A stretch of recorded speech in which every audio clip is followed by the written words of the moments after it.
Vabaduse väljakul toimus traditsiooniline Eesti Vabariigi 106. aastapäevale pühendatud paraad. Päev algas pärgade asetamisega Vabadussõja võidusamba jalamile, kus olid kohal peaminister Kaja Kallas, Riigikogu esimees Lauri Hussar ning üliõpilasorganisatsioonide ja liitlaste esindajad. Meie korporatsiooni liikmed on selle vabariigi eest verd valanud ja on uhke siin nende eest seista ja neid mälestada. Pärast pärgade asetamist jätkus päev piduliku paraadiga. Paraadil osales 827 kaitseväelast, 31 ühikut tehnikat ja 4 teenistuskoera. Tervist, härra president! Õnnitlen teid Eesti Vabariigi aastapäeva puhul. Tänan!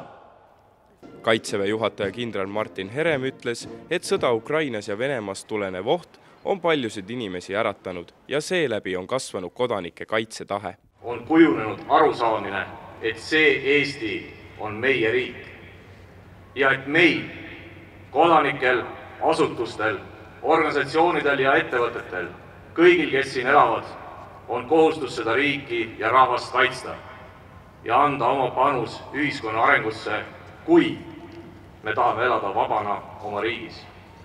Kaitseväe praegusele juhatajale oli tegu viimase paraadi juhtimisega, kuid kurbust see talle ei valmistanud. Ei olnud kurb, mul polnud aega selle kurbuse peale mõelda.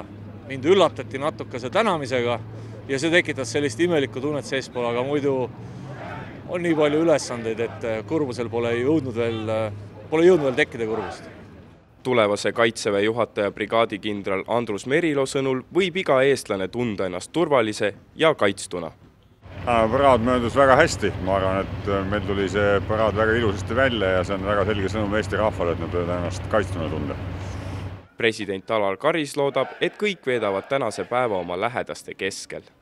Eesti Vabariigi aastapäev on meie riigi sünnipäev ja ma arvan, et kõigil meil on see südames ja tähistavad seda täna sõpradega kodus või lähevad kuskil välja pidutsema. Paraadi oli tulnud vaatama mitu tuhat inimest, kellele see jättis kustumatu mälestuse. Kuna ma olen hetkel ajateenistuses K9 peal, siis tulin vaatamast ikkagi oma masinat K9. Et see oli väga lahe oli näha seda siin. Ja mida te soovite Eesti rahvale? Soovin Eesti rahvale rahulikku meelt.